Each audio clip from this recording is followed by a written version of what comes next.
Hey everybody, it's Gary Lucas here. Well, it's been one of these days. One of those days. Every day is like one of those days, isn't it? Here I'm in the Windows setup, just for a change.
I actually prefer. Oh, it's so noisy here. I'm gonna move. I actually prefer the electric setup, but I'm having a little difficulty with that boom mic, which seems to have given up the ghost.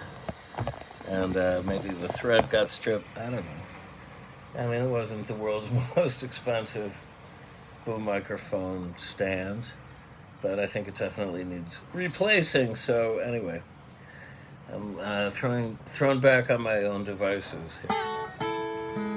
And that means no devices. But my 6-string Gibson J45.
All right, so let's.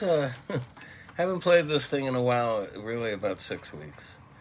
And I did get it out today. It's a film of special, kind of a clip, which I'll lay on you later.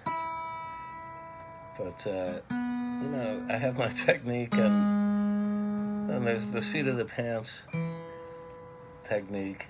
That's what this is today. Which, by the way, I ripped my pants. You don't want my trousers to fall down now, do you? Yeah, they're in the shop for repair. Maybe I'll get them tomorrow, but what do I care? Is it? Here we go.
Whoa.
that is Walk on the Wild Side, not the Lou Reed song, but Elmer Bernstein's theme from a great, well, semi-great old film from the 60s that starred Jane Fonda in one of her earliest, hottest roles. You gotta catch her in this thing, Hitching, at the beginning, where she's joined by Lawrence Harvey. It had a great cast. Also, Capucine, who's so good in What's New, Pussycat, who had a very tragic end, jumping out of a hotel in Switzerland, in her native Switzerland, I should say. But I digress. A lot of good people in this film, and it's certainly available for viewing. The credit sequence by Saul Bass is worth a look alone, which also highlights this theme. Elmer Bernstein is one of my favorite film music composers, and he was friends with Leonard Bernstein. Stein took the hard I pronunciation of EI in his last name, Elmer. I guess the soft, anyway, not to imply any sort of disparity in their physical prowess or anything, but he was Bernstein East and Elmer was Bernstein West. And he scored so many great films. You must know the theme from To Kill a Mockingbird is so good, and as well as, so many great ones. Guns of Navarone, Magnificent Seven, just a terrific film music composer. I love film music. And anyway, I haven't played that in a while. But as you can see, that was not such a difficult one to navigate. But I'll tell you, I worked really hard on all these things once upon a time. And I have hundreds of them. I got a list from here to the tree, as they say, of all these things. And once in a while, I got to dust them off because not every one of the hand moves do I readily recall. Usually it's not a problem. And so, anyway, it's a pleasure to be here playing for you today on Tuesday. What is it, August 3rd? I mean, all the days are really rolling by so fast. And the news is not too good with the Delta variant. So, what can I say? I mean, I'm wearing a mask everywhere. But I'm certainly in a minority because most people in the West Village here, young and old, seem to have disposed of catch this. And, it's insane. I wouldn't really take a risk. I can't afford to because I want to live. But you could just, write this off to sheer guts and bravery on the part of these other people. I just think it's stupid. It's certainly a bad example to set when rates are spiking all over the place again. And as we know, this virus penetrates vaccinated people. It goes right through many of them. Now, a lot of them don't die, but who wants to get a bad flu? If that's the worst of it, and then there's long COVID. All these little ramifications go into the mix in my determination not to succumb to this herd psychology. And if they look at me funny, people on the street because they're young and healthy, good for them. So, anyway, I'm sorry to disturb the feed here, but Caroline is frantically ringing me on the other line. Didn't she get the memo I'd be playing? I mean, you'd think she'd know by now, but no. I was out with my friend Scott Redstone anyway for a couple of hours, fixing a chair. He's so handy in Chinatown. He's got a place where he keeps his chopper in a machine shop, and it's great.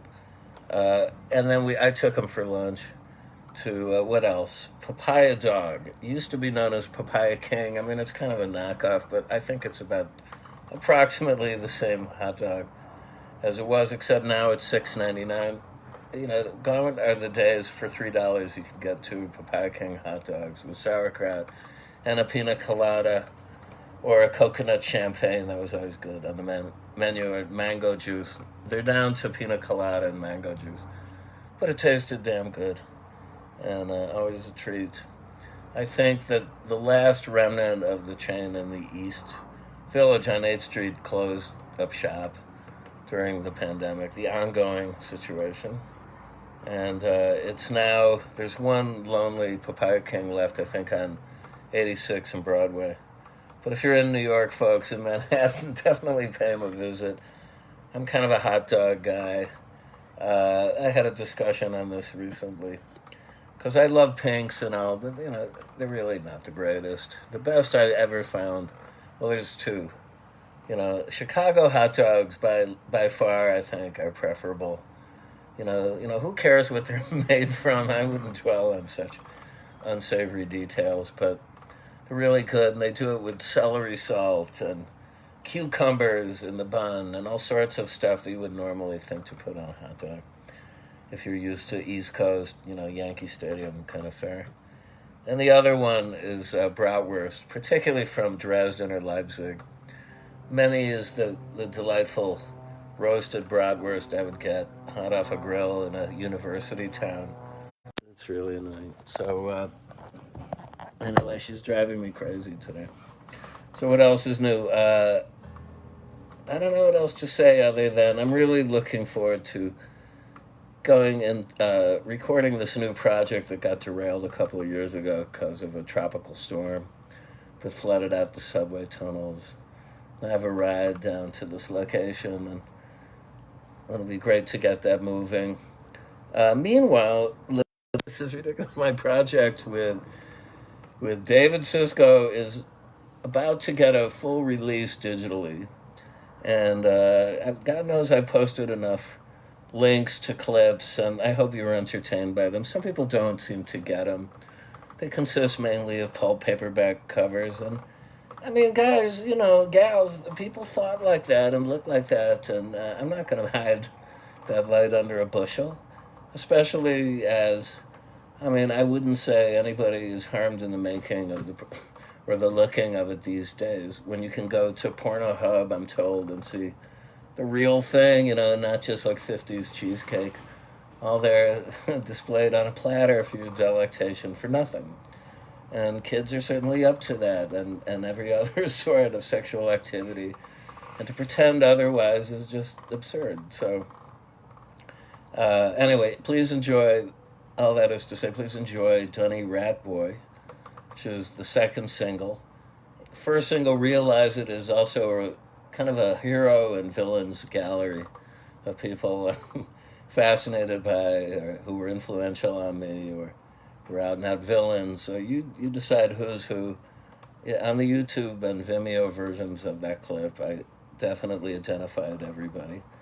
So you have 60 seconds to make up your mind as to whether I'm a good guy or not. By looking at it, I think you'll enjoy it. I really love the music that we've concocted. So anyway, there's a third clip on the way from Dave Pearson, my buddy, Zappa head out in the Midwest, who did some other clips for me. I'm going to post them all again soon in the next press release. But he's very talented, as is AAA, my guy down under. It's great to have fans who work gratis on beautiful stuff for me. I'm so appreciative, guys. You don't know. You have no idea. And anybody else who wants to take a swing or a crack at it, be my guest. Go ahead. And, yeah, the more the merrier. I don't want to crimp anybody's creative style here. But the third one that Dave is working on is a track called Once Upon a Time. That'll be out on release day, which is next Wednesday, August 11th. And I'll probably premiere and roll out the clip if he's ready for me at 1 minute after midnight on Wednesday morning, August 11th. So, you can stay up late or you can get up early. My friend Pippa Casey is down under. I don't know what time that is. Probably like in her midday on Thursday. So I hope, you can catch the world premiere of this clip. And that about does it, I guess, now. I know I had some other issues I wanted to address, but I'll be darned if I can really think of it. If you enjoy this acoustic experience, please let me know. If you prefer it over the electric workshops I've been doing on these other instrumental pieces, also let me know. I aim to please, I'll get a new boom mic stand. They're cheap enough at Guitar Center or whatnot. And, I can be back in that position like that. But I kind of enjoy standing up here playing for you. And, okay, now it's 3:30 almost. And the old clock on the wall there says it's time to go. So let's take a little swing around the place. Here, what can I show you? Okay, here's some of my library. Okay, it extends over here, and over here, and over here. I love books. I have quite the collection. And this is only the living room. Here's the record. I'm kind of a pack rat, You could say an honorary Collier brother. Let's check up on the billionaire. His mansion is coming along just beautifully out there. Look, they've got wood paneling going on in the front of it. And that's about it. Okay, so from me to you,